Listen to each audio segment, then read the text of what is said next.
Good morning, good afternoon, good evening, everyone. My name is James Thurlow. I'm the Director of Foresight and Policy Modeling, which is one of the research units at IFPRI. And it's my great pleasure to welcome you to today's webinar.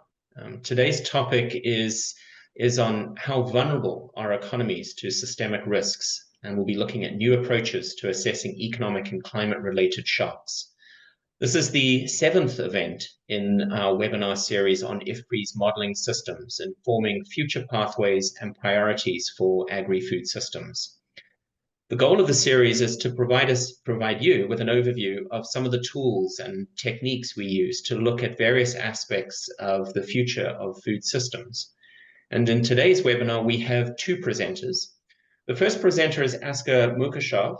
He's a research fellow in the Foresight and Policy Modeling Unit at IFPRI, and he's going to present some work that he's been doing, combining country models with machine learning and other techniques to measure how exposed economies and populations are to production and price shocks, and we'll be tracking things like poverty and food insecurity and so on.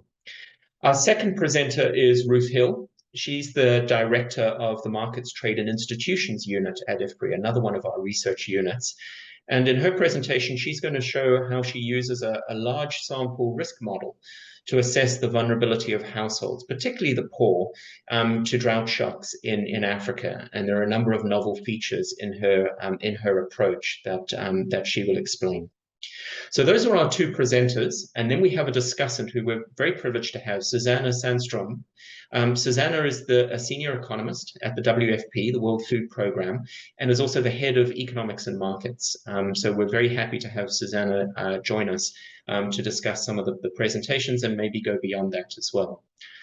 So before I hand over to Askar for the first presentation, I want to share a few notes on how this webinar will proceed.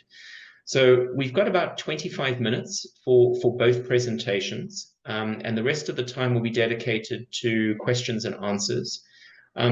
Please feel free to send any questions you have via the Q&A window, which you should be able to see at the bottom of your screen. And you can submit those questions at any time during the webinar, and we'll do our best to answer as many as we can in the time that we have.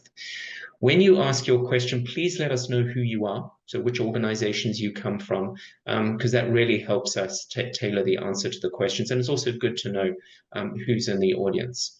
And then finally, you may have noticed we are recording the webinar, and we'll make that recording available on our website shortly after this event. So with that, over to you, Askar.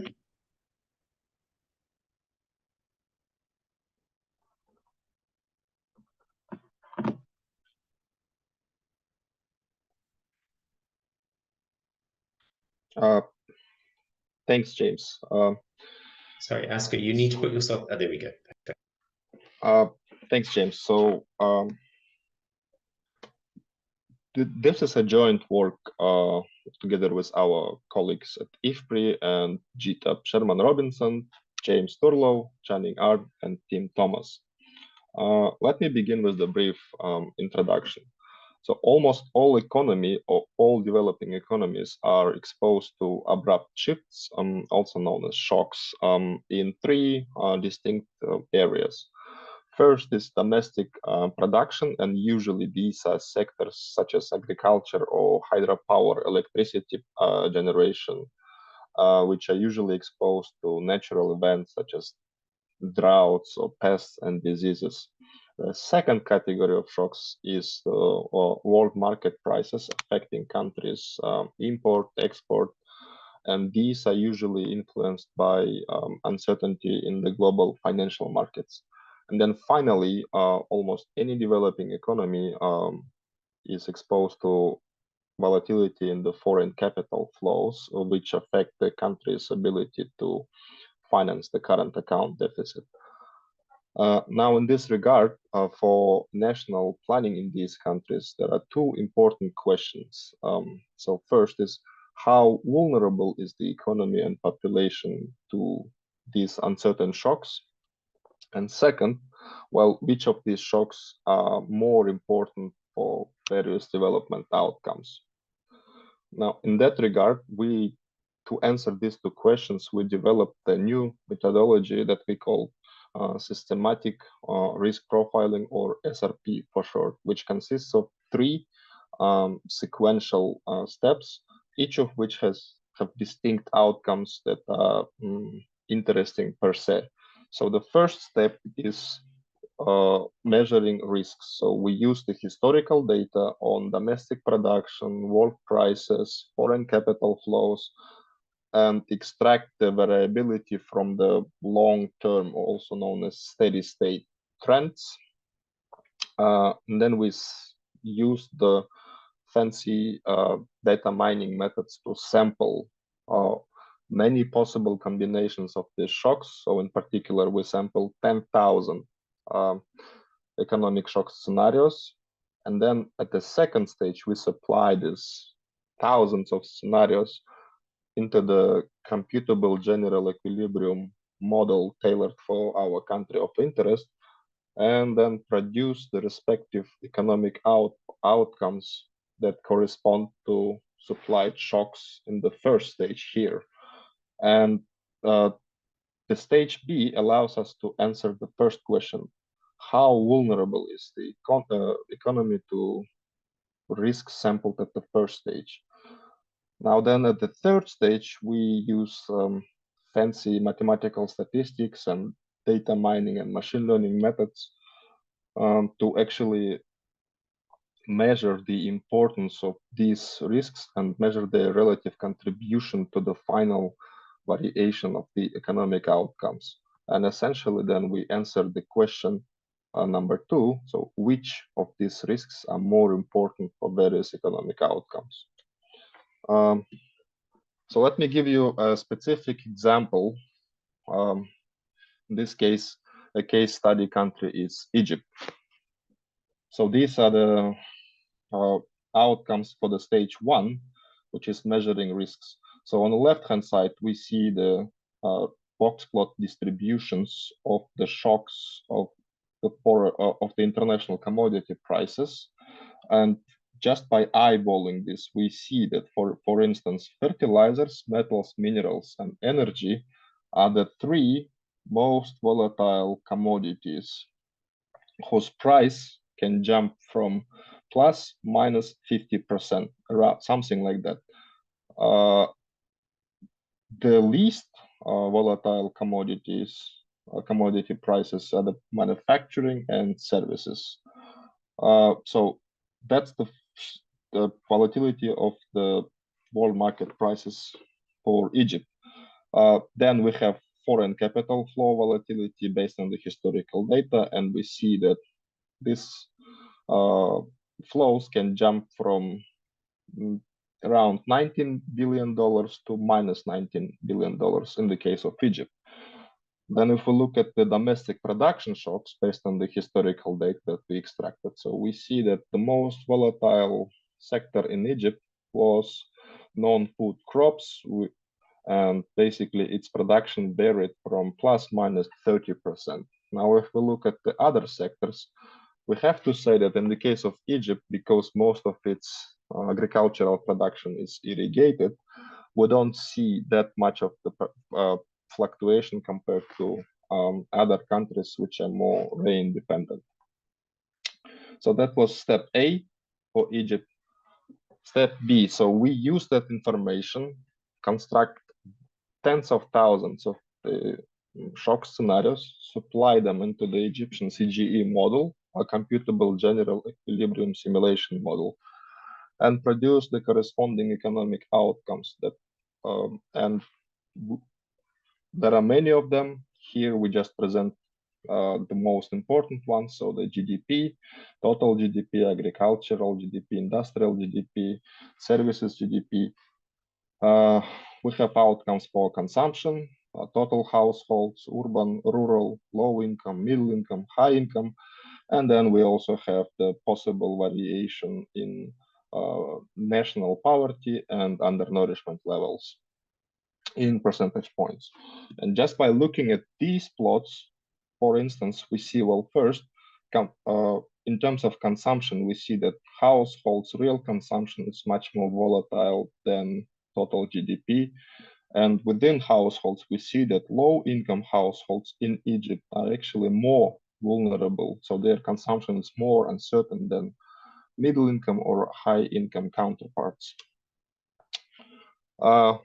Then, for the final stage of our SRP, for every outcome on the stage B, we do this risk decomposition and then understand which of the risks are forming that uncertainty. And for instance, here we give the example of the per capita private consumption, so all households. And we see that the most important risk for average Egyptian household is the world price of energy, followed by the world price of services, followed by foreign capital. And if we group world market prices together and group domestic production shocks together, well, we see that more than around 95% of this risk for average Egyptian household is attributed to the world prices and not that. So in other words, domestic production is not a significant risk factor for the average Egyptian household.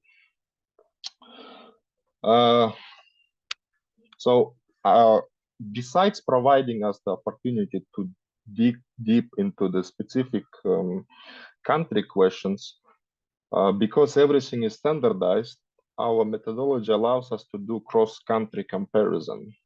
This could be interesting for multinational organizations who, for example, are trying to identify the most vulnerable country. So here is the example of cross-country comparison of average household consumption vulnerability of 3 relatively big countries, all of this population more than 100 million. So that's Ethiopia, Egypt, and Bangladesh. And we see that Ethiopian households are the most vulnerable of the 3 countries. And in fact, about half of their variation is attributed to domestic production shocks. Egyptian households are less vulnerable compared to Ethiopia, and Bangladesh is the least. So, and these 2 countries, their vulnerability is explained mostly by external factors, commodity prices. And then if we do the individual risk decomposition, so in the case of Ethiopia, we see that cereals is a very important, cereals domestic production is a very important risk factor. In Egypt, that's energy prices, energy world prices. In Bangladesh, several factors are important, such as grain prices, oil seeds prices, energy, fertilizers.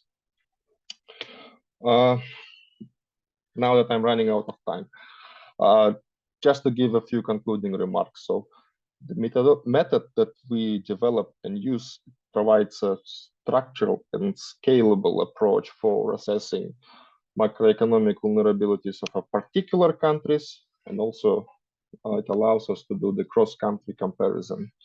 And if you have specific questions about specific countries, I can address them during the Q&A session. Thank you very much for your attention.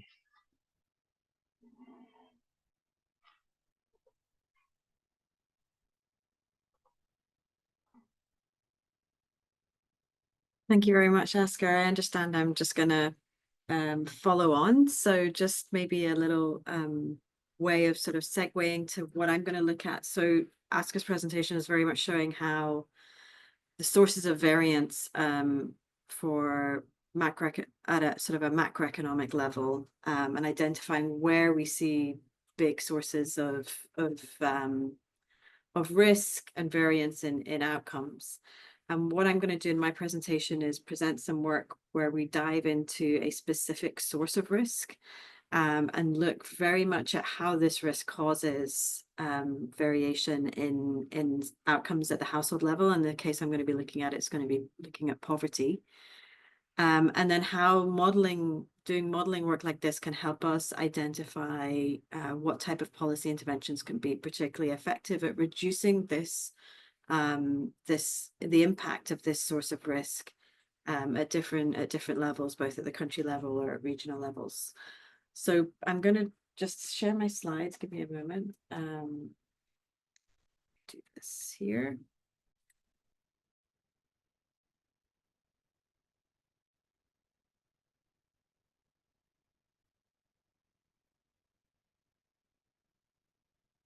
So can you tell me whether you're seeing the right? So maybe somebody who can tell me whether this is. Yes, we can see you. Perfect. You're good to go. Great. Thank you very much. So yeah, so first sort of stepping back a little bit, and I find it very useful to have this framework in mind when thinking about how we're modeling sources of risk to a given outcome. So this is a framework that is really used widely in the catastrophe modeling world. So all the people that help with understanding how to price insurance and things like that. It's also very much fundamental to a lot of the IPCC reports looking at impacts of climate events on different outcomes. And in the case of this presentation, I'll be talking about welfare outcomes for people. And so this really says, look, the impact of anything, any event, any source of risk on a household is really made up of three things. First is the hazard, which is the potential that a certain event is going to happen. So in the case I'm talking about today, it's drought in Africa. So in this case, the hazard is the potential occurrence of a drought, but this could be a storm or it could be some other physical event that is likely to have an impact. The second is exposure, and that's really, well, asking the question of, well, who lives, what buildings are there, what livelihoods are people engaged in the areas where that hazard occurs. So who do we think is, or what do we think is going to be affected by this? And again, in the case I'm talking about today, this is looking at people and their welfare outcomes, but it could also be looking at, the presence of infrastructure in a certain place, or looking at buildings. And then the third aspect is vulnerability, and that really looks at how much for the people or the things that are in the place that are exposed, and for the given hazard that is occurring, what is the impact going to be? And so that's really looking at the likelihood that somebody or something is going to be adversely affected. And then when you combine these three things together, you get an ability to estimate the impact of a risk, or to quantify the risk. So as I mentioned, so that's the IPCC framework. If you've read the reports, you'll recognize this figure. It's in many of them, if not all of them. But then here, this is really sort of taking work from the catastrophe risk modeling world, where they really use these three elements, and when modeling catastrophes, there's a hazard model which has sort of information on the likelihood that events are going to occur. So it's some kind of stochastic data set of often built up of either historical events or modeled likelihood of events, of weather events that are going to occur. Then there's some kind of exposure module, which is a georeferenced database of assets or households or people that are exposed. And then there's this vulnerability module, which tells you, okay, for how severe the event is, how much do we think people are going to be exposed? And when you combine all those three things together, a lot of what you get, and this is what I'm going to be talking about today, is this what's called a probabilistic impact curve, which is basically how the cost of a hazard occurring varies with the probability of a hazard. So here we have, here we've actually sort of lined things up according to, this is actually, I think the data underlying this actually comes from Ethiopia. And this is lining up poverty rates, or how much poverty rates change based on how good or bad the rainfall is. With good rainfall on the left, and showing that poverty falls compared to the average when there's good rainfall, but going all the way up to sort of extremely bad rainfall on the right, and showing that poverty increases as poor rainfall gets worse, as rainfall gets worse. So so I'm going to talk today about how we can use this to look at the impact of drought on poverty in sub-Saharan Africa. What we find in the catastrophe risk modeling world is that this tool, this sort of setup is used a lot, but it's largely used to look at the impact of storms and earthquakes on built infrastructure.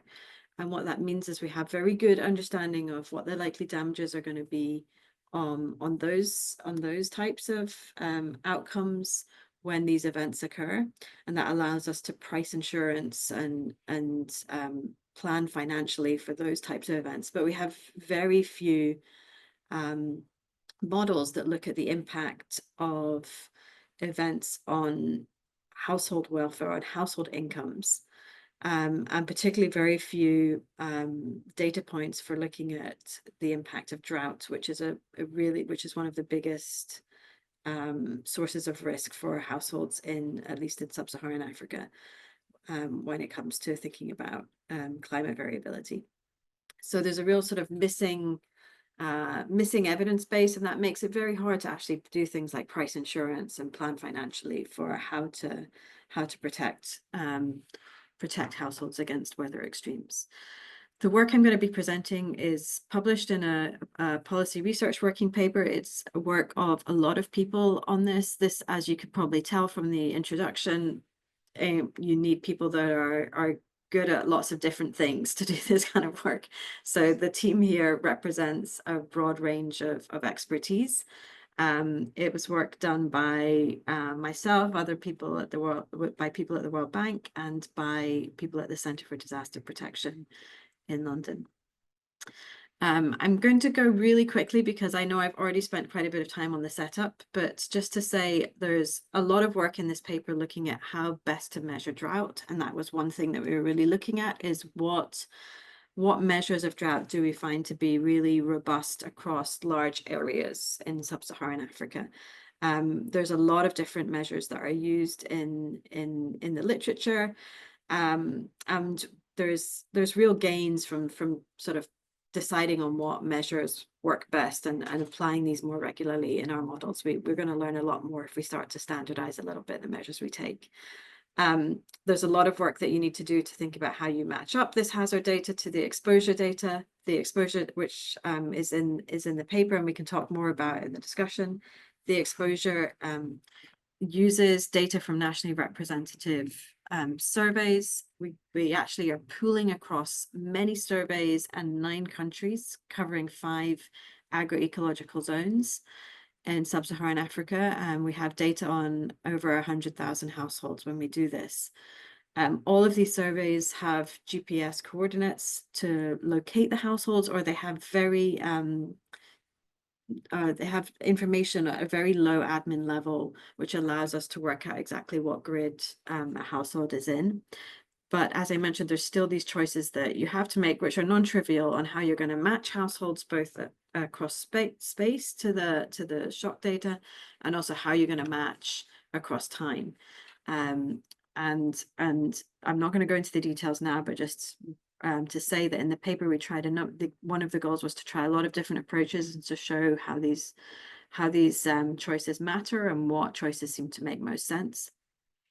What we got to in terms of the spatial matching is we actually found that not going to a very, very small scale was best, and it was actually much better to have a larger area, so that we're picking up the impacts of the shock on local markets, local labor markets as well. So a large part of what we do is using all this data to estimate vulnerability damage function. And we use the setup that is widely used in the literature and in well-published papers, where we're pretty confident that with the controls that we're including, that we're actually picking up a well-specified, a well-identified impact. This is an example of some of the results that we get for one of the agroecological zones, which is maize. We find that soil moisture measures and vegetation measures, so NDVI measures, work really well, actually across agroecological zones, but also in this zone very consistently.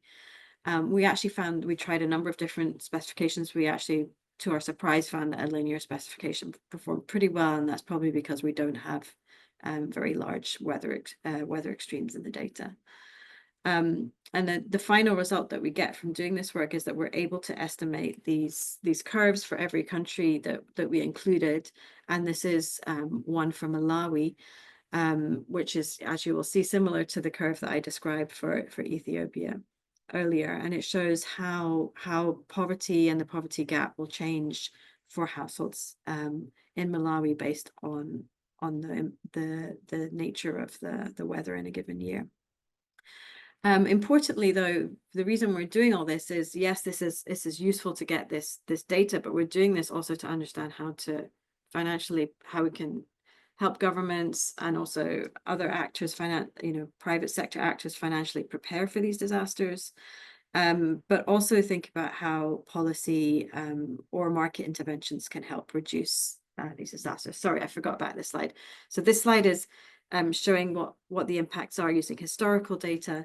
This one shows it using when you use a stochastic data set of simulated weather outcomes. But just to say, the shape is very similar, though obviously you get a lot more data points on the simulated weather outcomes. But to go back to why we're doing this, so one advantage of having this very detailed look is that we're able to then say, okay, how do different policies help prevent poverty increases in when a drought occurs?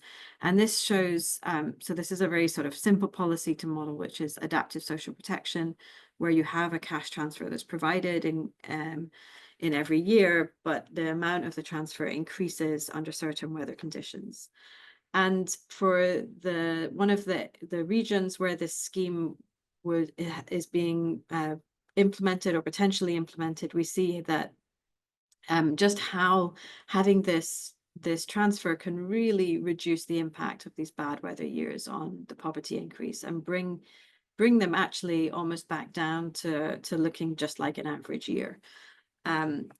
And so this shows how once you've got this damage function and you've got a sense of how policy alters the damage function, you can start to really see what kind of impact that you can have.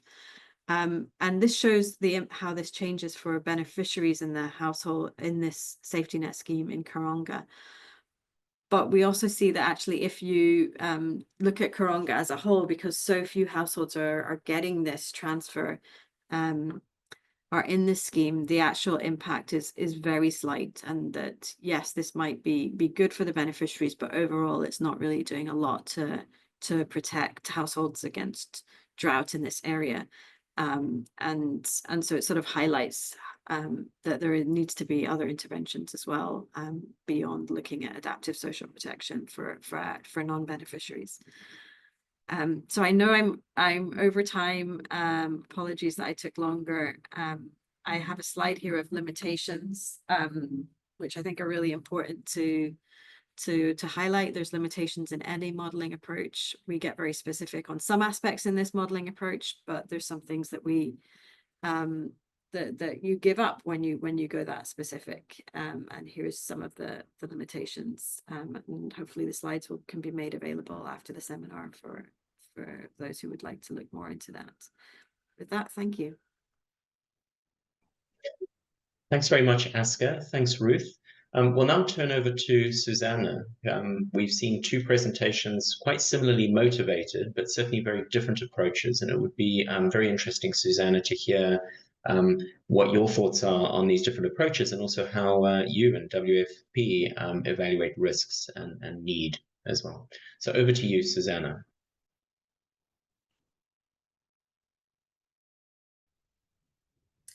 Thank you very much. And I wanted to say again that I'm from WFP, so that's the world's largest humanitarian organization on one hand, but we are also concerned about people's food security in general, so particularly the food security of the most vulnerable people in the world. And so for that reason, we are also thinking about how to help governments with their disaster risk preparedness and social protection programs. So what we just heard is of a very very central to our work and very, very interesting to us. So we heard about how economic and climate-related risks affect national economies and their vulnerable populations. And as it happens, economic and climate-related shocks are some of the main drivers of food insecurity in the world. So the main driver is conflict, but the two other main drivers are economic and climate shocks. So this is also a reason why this topic is very dear to us.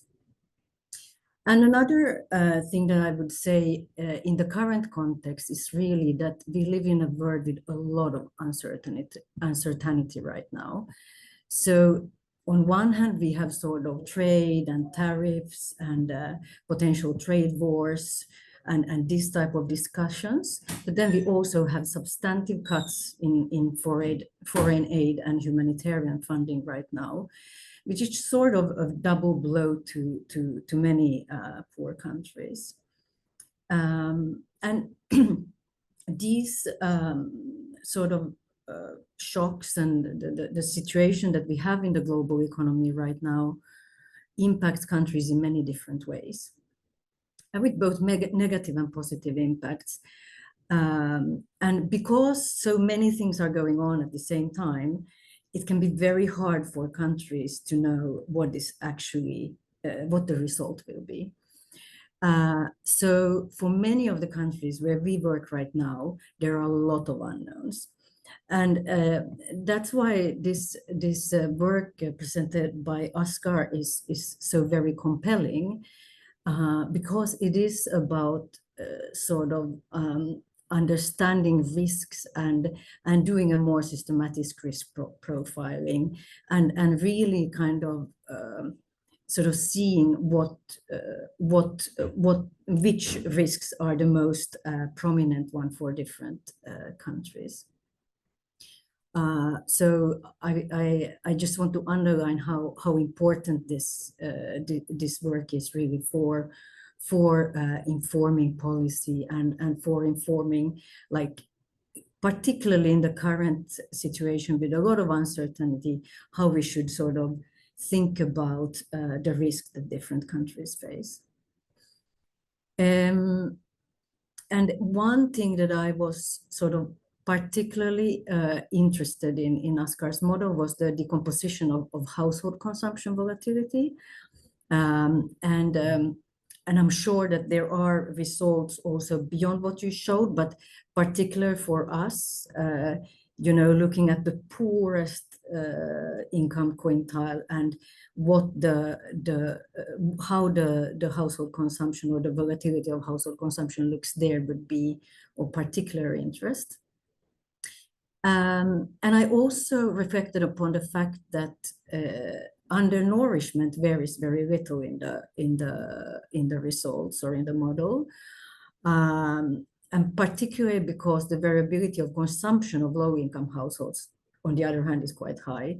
So of course you can say that, well, you know, the demand for food is very, very inelastic. So like people would first take care of their food needs, and that's why we see these results. But I was still kind of a bit intrigued by these results and thinking that it could be good to do some sensitivity testing with other indicators that maybe pick up, you know, different food aspects of food security could be of interest. So those were some of the comments that I had specifically on the first paper.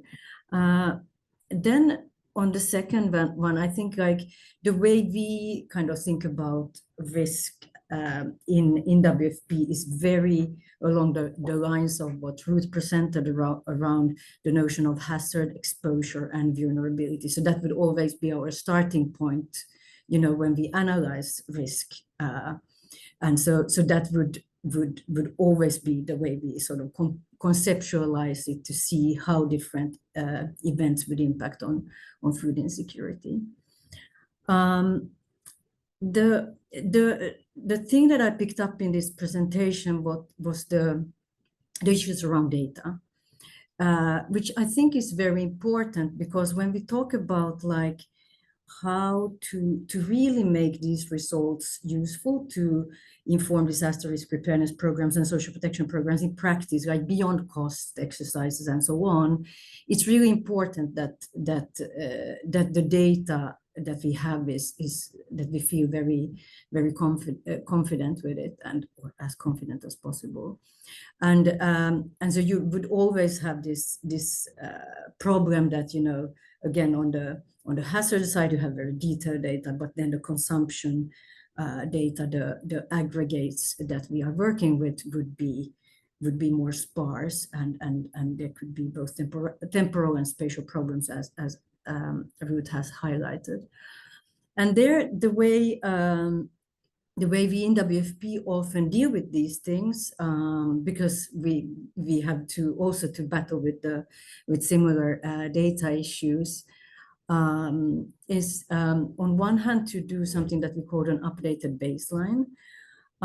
So essentially, if the data that we have at hand, the household data that we have at hand and need for the consumption aggregates rates doesn't match the right time period and so on, we often use price data, exchange rates, assistance, or other variables to sort of shock the data to bring it to the time period where we sort of want to have it. So if the data is from a certain time period, but we want to bring it up to another time period, we account for price and other changes that has happened during this period at a very detailed level. So for example, we have data of 2,000 markets, local markets in the world, price data. So this is very granular, and this data we can then use to sort of update the baseline. And I was also reflecting upon the fact that the use of high frequency data could also be sort of used to perform similar adjustments to the data, to sort of to improve it a little bit before using it in the model. Those are some of the considerations we have done on our side when working with data that is not ideal for the situation. So those were a few of my thoughts, and I am happy to hand over again to James.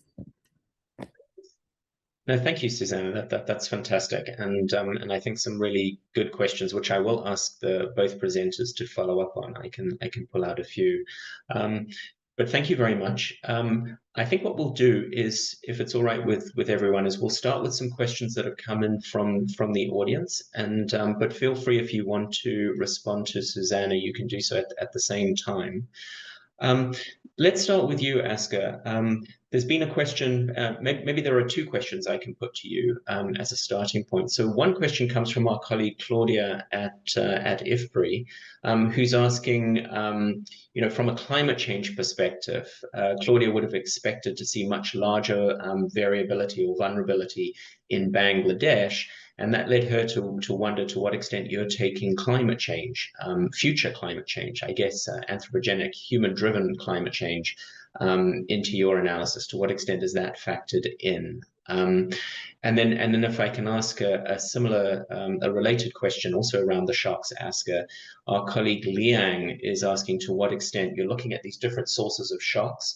But what about the correlation between the shocks? So to what extent are your world prices moving together with domestic shocks? And what would have been, you know, are you taking this correlation into account? And if you didn't, what would be the implications of just focusing on one? So Askar, that's two questions for you. And then Ruth, I'll come back to you in a second. Thanks. Thanks. These are very good questions. So regarding Claudia's question about climate change, so we do not factor in climate change. We use our estimates based on the history observed in Bangladesh since 1980. Now, it is, of course, possible. So the beauty of the approach is that it is possible to factor in climate change. For instance, so we have this history-based volatility estimation of the crop yields. Then if you have some side model that tells you that volatility will, for instance, double. So we can, in our sampling, factor in climate change and assume that history-based volatility should be multiplied by a factor of 2, and to redo this whole 3 steps approach again. Now, I just need to honestly tell you that Bangladesh is a middle-income country, already fairly industrialized. And for average, so I was showing the average per capita consumption. For average Bangladeshi household, world markets will play more important role, even if we double or even if we triple climate change volatility. Usually, domestic yields in any country, they matter for the poorest of the poor. So that would be like they matter for the undernourishment level. So that's very specific marginalized site. We might see very significant differences. So, but basically, long story short, yes, we can do that, but then it should be justified by let's say assumptions about climate change, and probably it will matter only for small part of the population in Bangladesh. And I have to just recall that probably, and this also relates to Susanna's remarks, in middle-income countries like Egypt or Bangladesh, the undernourishment level is pretty low. It's like 1 or 2% of population, I can't remember, but basically these are not low-income countries, and of course for them, the effects are not as pronounced as compared to other low-income countries where share of undernourished population is much higher, and therefore they are much more sensitive to whatever is going on. Now, coming to your second question from Liang about the correlation structure. This is very important because we take into account the history-based correlation structure. And of course, if, for instance, in the history there was a failure in one crop, probably it was accompanied by a failure in another crop, and therefore these effects compounding.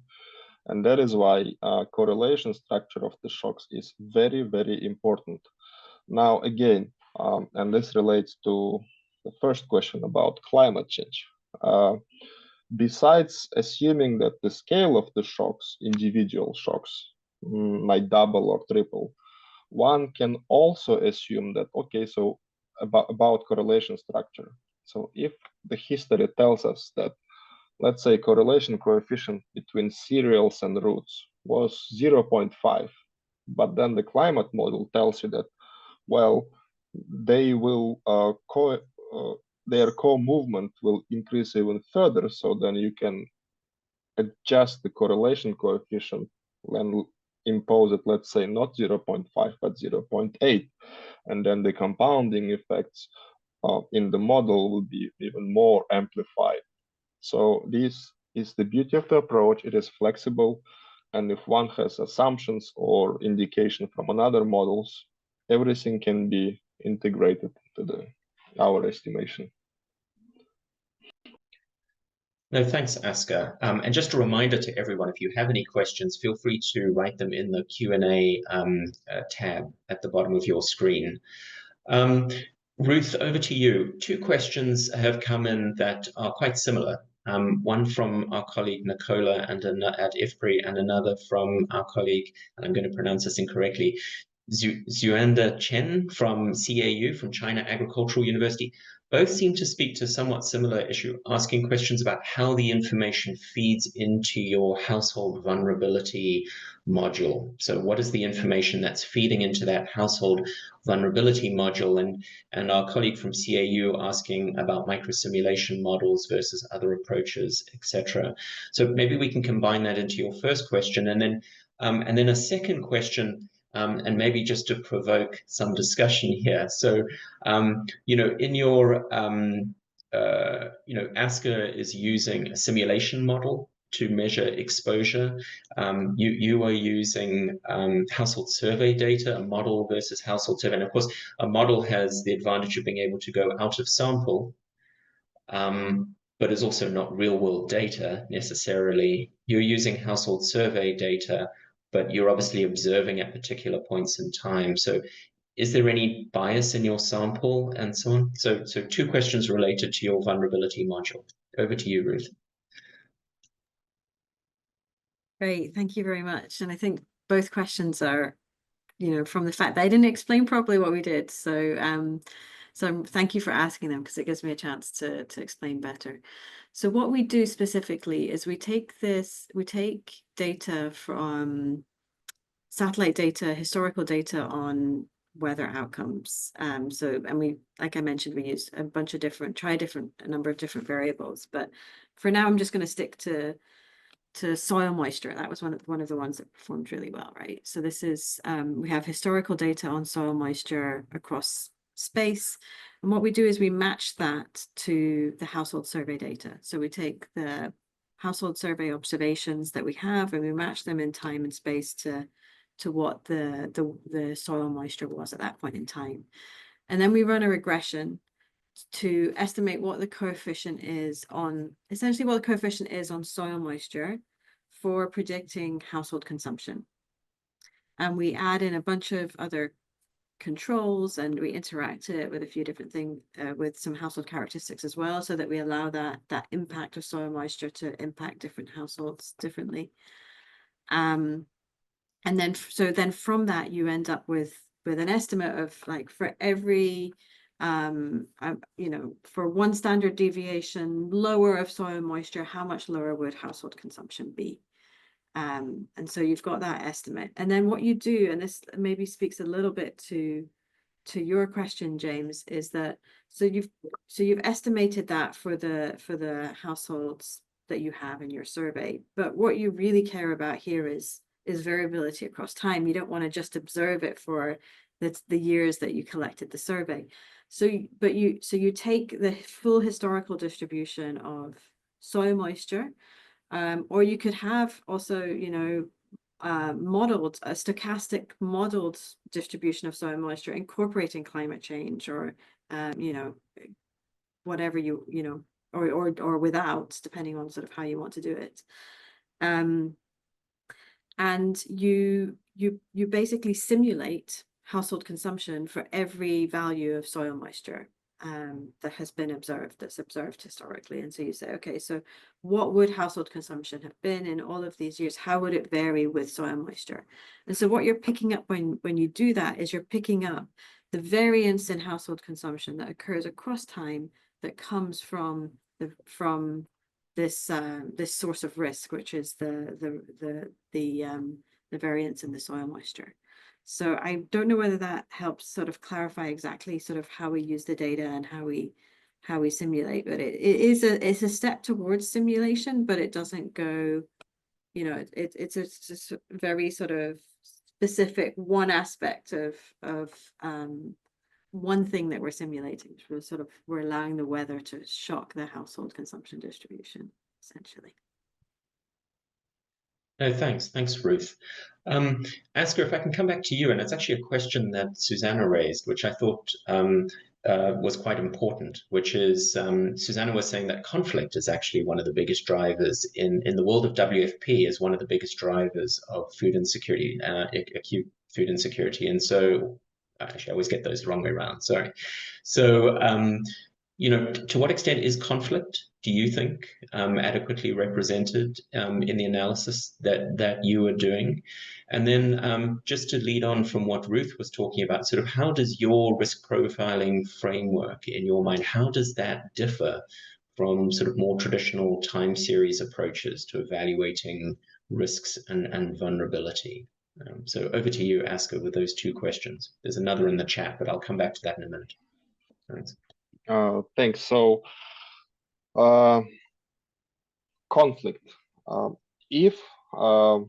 So the reason why we selected these shocks is that almost any economy is exposed to them, whether United States, developed country. If you look at the historical dynamics of its agricultural, industrial, and services GDP, you see that agricultural GDP is the most volatile of the three sectors. So we wanted to have this like sort of standardized shocks that can be applied to almost any country. Now, in that regard, if we take any country, say for instance Rwanda, and we look at the historical variation of their yields around the long-term trends or production, we see that in 1994 there was sudden shock that stands out. That increases the variation. So if usually for many countries these fluctuations were associated with like droughts or whatever, so in that case, in the case of Rwanda, it's there, and we just, because we sort of in constructing shocks let the data speak for itself, so then the political events are also in there. But this was one-off spike, and then things, if I recall correctly, then in the case of Rwanda, the yields in terms of kilograms per hectare or whatever, they went up the very next year or something like that. So in a sense, we do factor in conflicts, but to be clear, if there is a conflict, it probably affects more sectors than agriculture. So probably production was down in all the industrial and services sectors and so on. So if the focus is conflict in particular, the set of shocks should be expanded, and this whole framework should be tailored for a particular study. That can be done basically in the case of any conflict impacted country. No questions about that. If we're talking about domestic conflicts, but then from the world market side perspective, we actually do factor in conflicts like sort of Russia, Ukraine, price fluctuations, and the increased price of energy, wheat, and so on is factored into that. Because if we take the series before the conflict, and then after including the conflict, we see that the world price fluctuation can be lower or higher, excluding or including that conflict period. So in a sense, external conflicts are in there, domestic conflicts in there in part. James, could you remind the second question? So the second question was around your approach, your systematic risk profile. How does that differ? You know, Ruth mentioned time series. Just thinking how it relates. Okay, differs. So in that regard, I should say that it's a hybrid approach that uses realistic historically accurate shocks, but then it uses them as an input for a simulation model. Why do we use simulation model and not just use the standard time series econometrics like value or like the vector autoregression and things like that? Well, because usually, well, first of all, these models are reduced form. They don't have a lot of details, probably GDP at best. Second, standard time series econometrics, when it comes to economic indicators, I usually have structural shifts, so the standard macroeconomic Lucas critique can be applied in there. And then third, the richness of the data. So by using these shocks, history-based shocks, and supplying them into the simulation model, we can estimate the impacts of otherwise not identifiable economic variables, such as households divided by income deciles,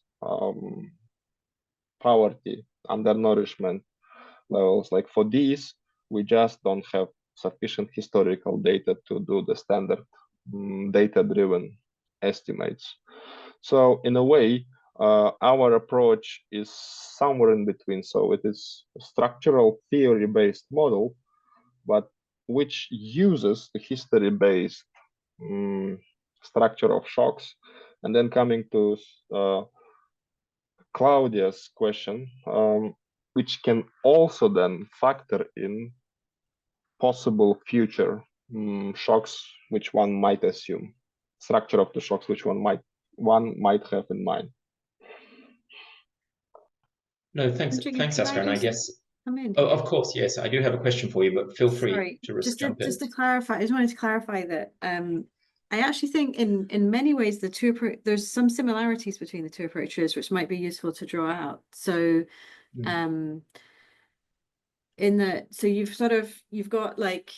you've got your structure. I'm going to do a really bad job of characterizing Askar your approach, so apologies for that, but my sort of simple understanding is that we've both got some kind of like understanding of how these variables impact the outcomes that we're interested in, how these sources of risk, right? And in your case, it's the structure of the model.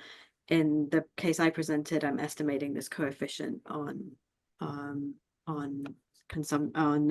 the weather shock. And then we're both taking historical variability and historical data on some source of risk. In your case, the variation comes from how your outcome how these things have varied in the past, how production has varied in the past, how prices have varied in the past. In my case, it comes from how the weather has varied in the past. And then we're sort of shocking our given what the model that we have, we're saying, okay, how does this variation then, if I put that into the model, what comes out? What's the end variation? So I think there's some similarities in how the two things approach it. And I think, and then there's obviously like strengths and weaknesses of both approach as well, right? So, in my approach, I've got like, yes, very clear on what is the weather variable doing on but I'm missing out lots of other things. So there's nothing on prices there. There's nothing on other aspects of production risk. In your approach, you're able to look at all of that and compare across these types of risk. But then it is much harder for you to think about, well, how does climate change affect the model? Because you don't actually have climate in the model. You've got production risk. So there's give and take on both. And I think there's real value in doing both approaches. Couldn't have said it better. I think you did a great job. Ruth, on you, and maybe looking forward, we only have a few minutes left. I think you mentioned that your damage functions, or maybe it was the full catastrophic risk model approach that you're using, is traditionally used to look at sort of infrastructure and built environment, and I'm assuming often used for things like insurance and some very policy-driven decisions that need to be made. And I'm just wondering, now that you've applied this to droughts in Africa at the household level, you talked about a cash transfer. I think Susanna talked about WFP and some of the information they need. Just wondering, how could your analysis be used to prepare and build systems to manage risks? And I don't think we'll have time, but I would have asked the same of Askar. So maybe you could talk more broadly about how this kind of analysis feeds into an organization like WFP or other decisions that need to be made. Thanks.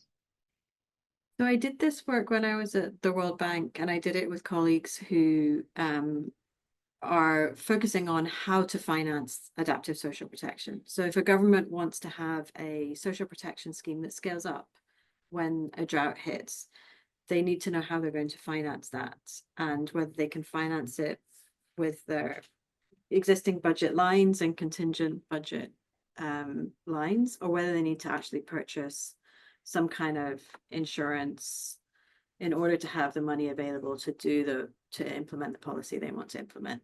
And this type of work allows them to understand what are the financing costs of this for different scales of program, for different rules of scaling up.